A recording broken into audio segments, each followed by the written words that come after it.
Lanjutan dari Filsafat Ekonomi menurut Adam Smith part kedua. Ini bagian kedua. L. Kebebasan liberal. Bila semua bangsa mengikuti sistem liberal dengan ekspor dan impor bebas, berbagai negara yang berbeda yang berada di dalam sebuah benua besar yang terbagi-bagi akan sangat mirip dengan provinsi yang berbeda-beda dari sebuah kekaisaran yang besar. Karena di antara berbagai provinsi yang berbeda-beda dari sebuah kekaisaran, kebebasan perdagangan dalam negeri tampak baik karena rasio maupun pengalaman, bukan hanya sebagai perlakuan terbaik atas satu kekurangan, melainkan sebagai pencegahan yang terbaik bagi terjadinya kelaparan. Begitulah kebebasan ekspor dan impor yang ada di antara negara yang berbeda-beda di dalam sebuah benua besar yang dibagi-bagi. Semakin besar benua, semakin mudah komunikasi melalui semua bagiannya yang berbeda-beda, baik melalui daratan maupun perairan. Kekurangan yang terjadi pada salah satu bagiannya senantiasa juga menunjukkan malapetaka ini. Kelangkaan pada satu negeri lebih mungkin untuk dibantu lewat kelimpahan yang terdapat pada negeri lain. Namun sangat sedikit negeri yang dengan sepenuhnya mengadopsi sistem liberal ini. Kebebasan perdagangan jagung hampir dimanapun kurang lebih dibatasi, dan di dalam banyak negara dibatasi oleh regulasi yang absurd yang seringkali diperburuk oleh ketidakberuntungan yang tidak dapat dihindari karena persediaan yang tidak mencukupi di dalam bencana kelaparan yang sangat buruk. Permintaan akan jagung di negara-negara seperti itu seringkali menjadi sangat besar dan sangat mendesak, sehingga satu negara kecil dalam rumah tangga mereka yang terjadi pada saat yang sama menjadi cemas di bawah tingkat persediaan yang tidak cukup, tidak dapat beraktivitas untuk mensuplai mereka tanpa menunjukkan dirinya sendiri mengalami bencana kelaparan yang sama. Kebijaksanaan yang buruk yang dilakukan satu negara dengan begitu mungkin mengakibatkan sampai tingkatan tertentu bahaya dan tidak bijaksana untuk menetapkan apa yang jika tidak demikian sebagai kebijaksanaan yang terbaik di tempat lain. Akan tetapi kebebasan ekspor yang tidak terbatas akan menjadi kurang bahayanya di negara-negara yang besar, yang pertumbuhannya jauh lebih besar, persediaan jarang dipengaruhi oleh jumlah jagung yang mungkin untuk diekspor, melarang petani untuk menjual barangnya sepanjang waktu ke pasar terbaik, jelas-jelas mengorbankan hukum keadilan sehari-hari untuk satu ide utilitas publik. Dengan semacam alasan untuk negara, tindakan otoritas legislatif yang seharusnya hanya dilakukan yang dapat dimaafkan dalam kasus kebutuhan yang sangat mendesak. Harga yang di situ ekspor jagung dilarang. Jika senantiasa dilarang, haruslah diberi harga yang sangat tinggi. Kita percaya dengan keamanan sempurna bahwa kebebasan perdagangan tanpa perhatian pemerintah akan senantiasa memberi kita anggur yang kita butuhkan. Dan kita mungkin percaya dengan keamanan yang sama bahwa kebebasan perdagangan senantiasa akan memberi kita semua emas dan perak yang dapat kita beli atau kita gunakan, baik di dalam memutar komoditas kita maupun untuk kegunaan yang lain.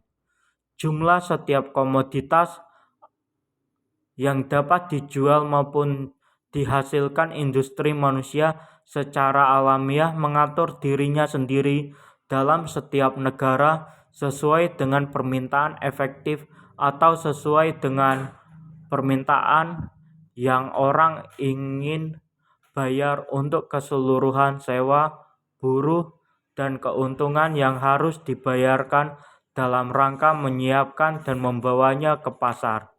Akan sangat mungkin untuk membeli rumah bila kebebasan perdagangan yang sangat sempurna mendorong semua bangsa untuk membawa barang yang memiliki kesempatan untuk dijual, dan dengan alasan yang sama akan sangat mungkin untuk menjual mahal bila pasarnya penuh dengan jumlah pembeli yang sangat banyak.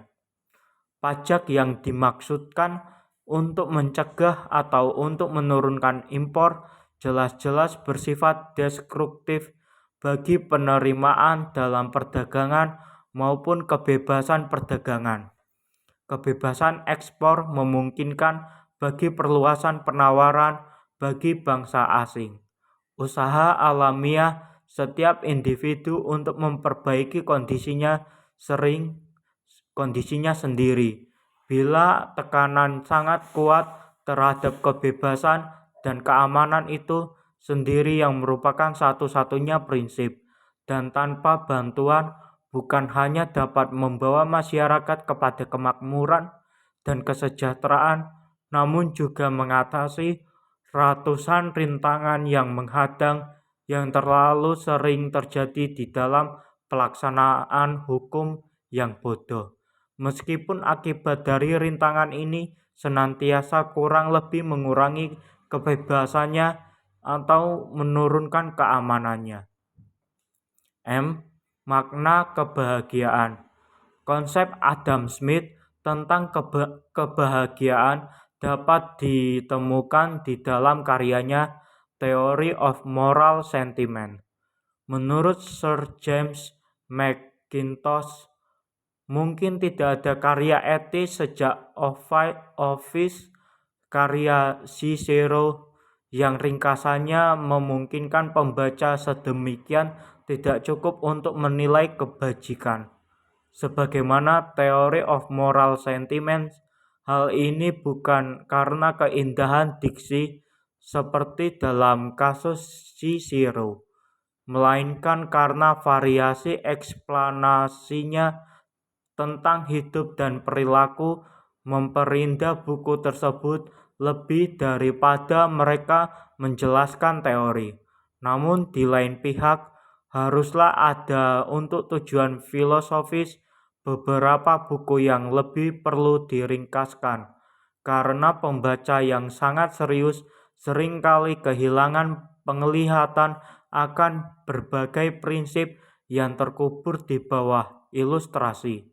Gaya yang sangat berlebihan dan mengalir dari pengarang pada umumnya redundan dan pengulangan detail sistem dalam edisi yang berikutnya sangat sering membosankan dan seringkali menjadi sesuatu yang lucu.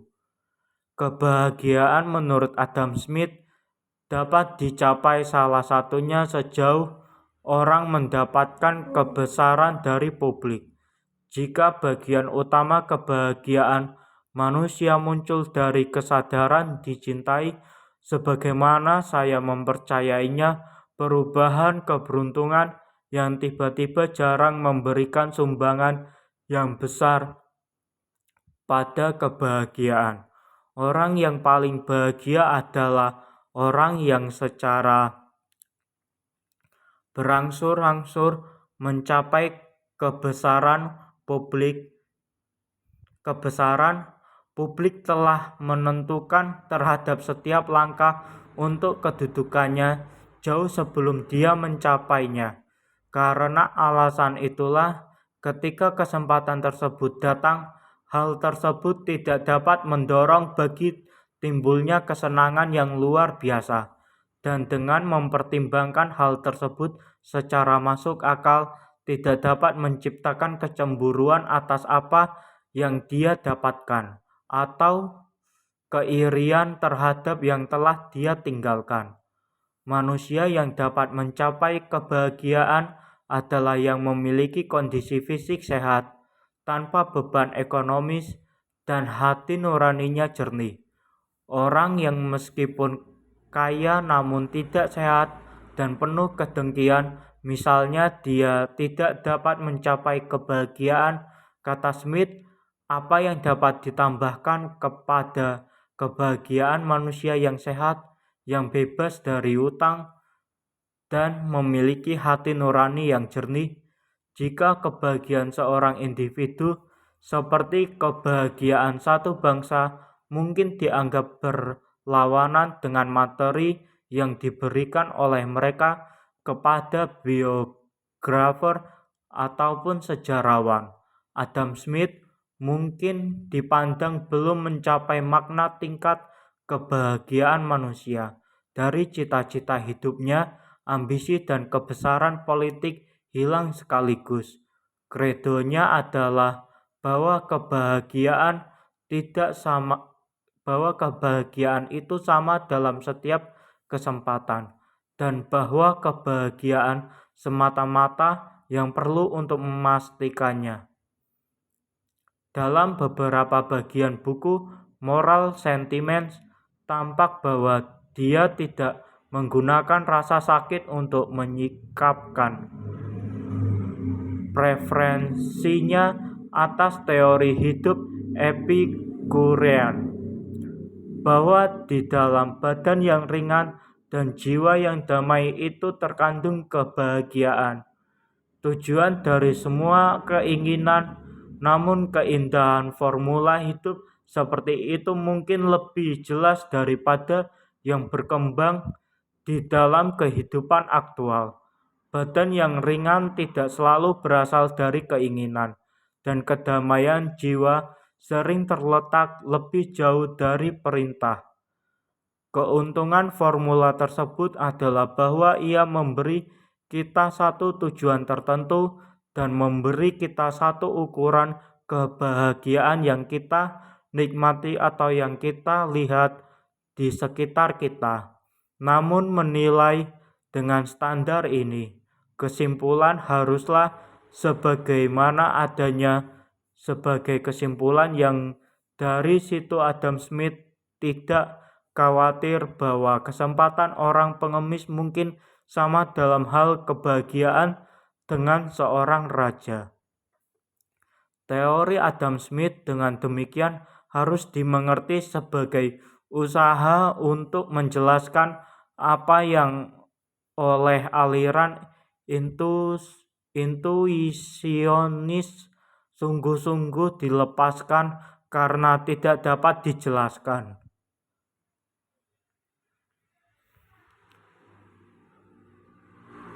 Dan hal itu menggambarkan reaksi melawan metode a priori yang mereka gunakan di dalam membahas persoalan moral. Di dalam reaksi tersebut dan di dalam ketertarikannya kepada fakta pengalaman, Adam Smith mengikuti Hartley dan Hume. 10 tahun sebelum dia, Hartley di dalam karyanya Observation on Man telah berusaha untuk menjelaskan keberadaan pesan moral. Dengan melacaknya ke belakang hingga istilah yang terendah dalam kesenangan dan rasa sakit, sensasi sederhana, dan menandai pertumbuhannya di dalam asosiasi gradual ide kita. Dan Hume beberapa tahun kemudian berusaha untuk menemukan prinsip universal yang dari situ penolakan maupun persetujuan pada akhirnya diturunkan melalui metode penelitian eksperimental dengan membandingkan, yaitu sejumlah hal yang berkaitan dengan kualitas itu dapat diestimasi di satu pihak dan kualitas dapat disalahkan di lain pihak. Dan dengan melihat apa yang merupakan unsur umum dari masing-masing dari penyelidikan, tersebut dia menyimpulkan bahwa tindakan itu baik jika berguna dan buruk jika melukai, dan bahwa fakta tentang kebergunaannya ataupun sifatnya yang melukai merupakan penyebab bagi kebaikan maupun keburukan mereka.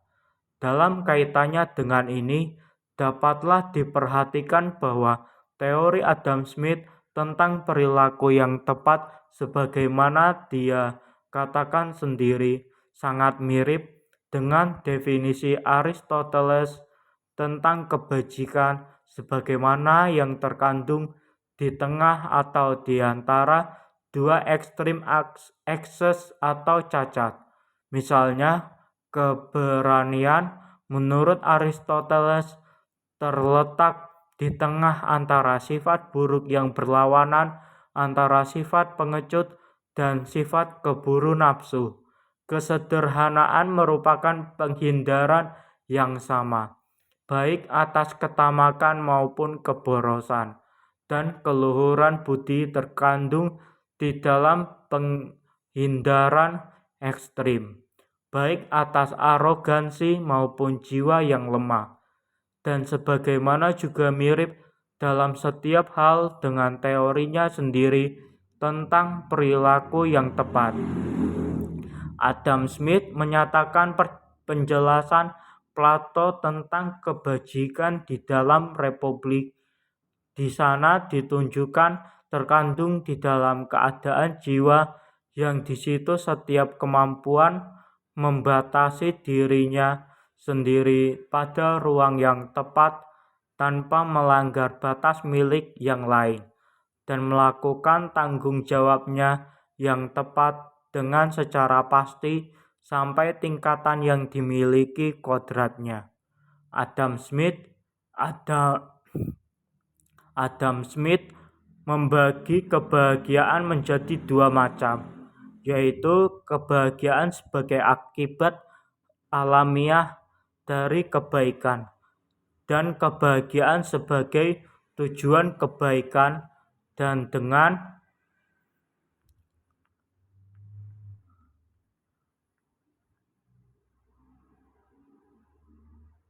pemuasan diri sendiri yang merupakan akibat alamiah.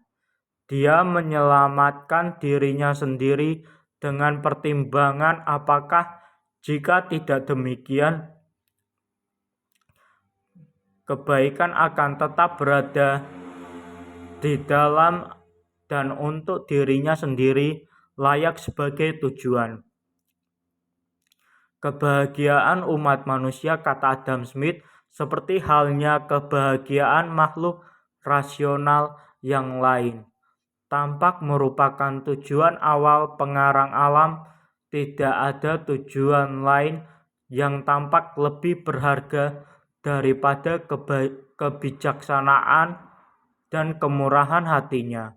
Oleh karena itu, fakta bahwa kita sangat mendorong secara efektif kebahagiaan umat manusia dan sampai tingkatan yang besar mendorong rencana besar pemeliharaan baik dengan bertindak menurut perintah kecakapan moral kita sebagai alasan tambahan meskipun bukan yang utama bagi perbuatan kita untuk berbuat demikian, dan sebaliknya kecenderungan untuk melakukan perbuatan yang berlawanan merintangi skema tersebut, dan skema tersebut dengan demikian akan merintangi takdir kebahagiaan dunia, merupakan alasan tambahan untuk menjauhkan darinya. Oleh karena itu, sanksi utama untuk kerelaan kita terhadap aturan untuk mendorong kesejahteraan manusia sebagai sanksi utama, yaitu kebaikan, terletak di dalam sistem pahala dan hukuman masa depan, yang dengan itu kerjasama kita dengan rencana ilahi mungkin diperkuat. Adam Smith tampaknya sependapat dengan utilitarianisme Paley dalam membuat kebahagiaan dunia lain sebagai motif utama bagi tindakan di sini. Namun meskipun jadinya mengarah kepada agama sebagai penguat rasa wajib, dia tidak menganggap moralitas itu hanya bernilai karena alasan tersebut. Dia memprotes teori yang menyatakan bahwa kita tidak berterima kasih karena terima kasih. Kita seharusnya tidak menjadi murah hati karena kemanusiaan. Kita seharusnya tidak memperhatikan kesejahteraan masyarakat karena mencintai negara. Juga tidak bermurah hati dan adil karena mencintai umat manusia. Dan bahwa satu-satunya motif di dalam melakukan kewajiban ini seharusnya adalah perasaan bahwa Tuhan memerintahkan hal itu. Jujur masih kurang paham ini maksudnya apa ya. Semoga bukan radikalisme ya penjelasannya. Penutup. Adam Smith yang oleh pakar disebut sebagai bapak ilmu ekonomi tidak diragukan sangat besar sumbangannya bagi kemandirian ilmu ekonomi. Bahkan dia disebut pelopor aliran pemikiran klasik di dalam ilmu ekonomi. Sebelumnya ilmu ekonomi masih berada di bawah kategori filsafat, sehingga unsur spekulasi masih dominan. Adam Smith lah yang memulai membuat ilmu ekonomi dia sebut ekonomi politik menjadi ilmu yang positif dan empiris. Ilmu ekonomi berangkat dan berakhir pada data pengalaman.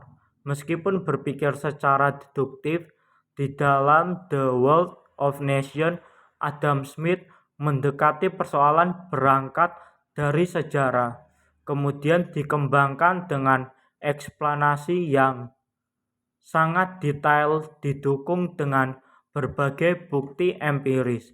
Argumentasi yang diberikan sangat kaya dengan ilustrasi berkaitan dengan sesuatu yang sedang terjadi di zamannya. Setiap pemikir tidak dapat lepas dari zamannya, maka tidaklah mengherankan jika dia sangat mendukung kolonisasi, baik yang dilangsungkan di zaman sebelumnya, Romawi misalnya, maupun di zaman ketika dia hidup oleh negara Eropa, terutama Inggris, kolonisasi di Amerika. Adam Smith memandang manusia benar-benar sebagai homo economicus, makhluk yang bersifat individual yang harus dapat memenuhi kebutuhannya sendiri, dalam arti tidak boleh hanya menggantungkan pada kebaikan hati orang lain. Agar orang dapat hidup dengan layak, dia harus mau bekerja dan berpenghasilan. Seseorang mendapatkan sesuatu sejauh dia dapat memberikan sesuatu juga kepada orang lain. Dengan demikian, ada kesetaraan dalam kedudukan manusia dalam hubungannya satu sama lain.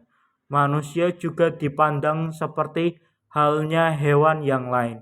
Peradabanlah yang membedakan manusia dengan hewan yang lain. Dalam keadaannya yang alamiah, hewan benar-benar sebagai individu yang mandiri. Namun peradaban manusia telah memungkinkan manusia untuk saling membantu, bermanfaat satu sama lain. Kemakmuran dapat dicapai sejauh para individu diberi kebebasan untuk mengatur kehidupan ekonominya. Pemerintah tidak campur tangan di dalam kehidupan ekonomi. Fungsi pemerintah hanya sebagai regulator untuk menjamin agar tidak terjadi ketidakadilan di dalam masyarakat. Semuanya akan berjalan sesuai dengan hukum alam. Keseimbangan di dalam pasar selalu akan terjadi. Penawaran akan selalu bertemu dengan permintaan. Ada tangan yang tidak tampak, invisible hand, yang memiliki kemampuan untuk mengatur kehidupan ekonomi. Jadi agar kemakmuran individual maupun bangsa dapat dicapai, maka kebebasan sangat diperlukan dan sesedikit mungkin pemerintah atau negara boleh campur tangan. Hak milik merupakan hal yang sangat fundamental di dalam kehidupan manusia. Hak milik merupakan salah satu bagian dari hak asasi manusia. Hak milik tidak dapat diganggu-gugat baik oleh individu maupun oleh negara. Hal inilah yang merupakan dasar bagi dapat berlangsungnya sistem ekonomi kapitalisme liberalisme. Dengan dijaminnya hak milik, orang akan menjadi tidak segan-segan untuk berusaha keras agar dapat menjadi kaya dan makmur, berani bersaing secara sehat. Hal ini sesuai dengan kodrat manusia, bahwa sejak dilahirkan manusia telah berbeda satu sama lain, sehingga keadilan tidaklah bermakna sama rata sama rasa, karena manusia tidak sama sejak awalnya. Kecerdasan, bakat, dan kebutuhannya saling berbeda-beda. Penyamaan dengan menghapuskan perbedaan hanya merupakan usaha yang sia-sia. Hal ini telah dibuktikan di dalam negara komunis yang dipelopori Uni Soviet yang ternyata telah gagal, dan sekarang apa yang diidolakan oleh Adam Smith lah yang tetap dapat berjalan hidup. Manusia dapat menjadi bahagia apabila dapat memenuhi kebutuhan fisiknya, sandang, papan, perumahan, dan hal ini dapat dilaksanakan dengan bekerja. Setelah kebutuhan tersebut tercukupi, menurut dia baru layak manusia untuk membangun rumah tangga dan mengembangkan keturunannya. Di dalam tulisannya yang panjang lebar, Adam Smith hampir tidak menyentuh spiritualitas manusia. Tuhan tidak diberi tempat lagi di dalam eksplanasinya. Manusia dilihat sebagai makhluk fisik belaka. Sejauh kebutuhan fisik terpenuhi, badan sehat, pikiran tenang, bebas dari hutang, maka seseorang akan menjadi bahagia. Dewasa ini menurut Forsyth tidak diragukan bahwa setelah keasikan dengan Marxisme yang berlangsung hampir selama seabad, dunia kita telah mempelajari ajarannya. Pelajaran yang diajarkan oleh Adam Smith di dalam tulisannya sendiri dan berbagai catatan dari para mahasiswanya di Glasgow, bahwa kemakmuran bangsa itu berasal dari usaha yang seragam, terus-menerus, dan tanpa henti dari setiap orang untuk memperbaiki kondisinya. Demikian kuatnya daya dorong individu untuk membantu dirinya sendiri dan memperbaiki dirinya. Dia identifikasikan Smith tetap optimis bahwa daya dorong akan menang apapun rintangan yang dihadapi. Sesungguhnya dia pikir daya dorong ini seringkali cukup kuat untuk mempertahankan kemajuan alamiah segala sesuatu ke arah perbaikan, sebagai ganti bagi ketidakpedulian pemerintah maupun kesalahan terbesar administrasi. Prinsip dasar pendekatan Smith, pentingnya perdagangan bebas, menempatkan konsumen di depan produsen, mengizinkan dan mendorong kompetisi, memutar balik regulasi negara, dan mencegah politisi agar tidak membentuk kehidupan ekonomi.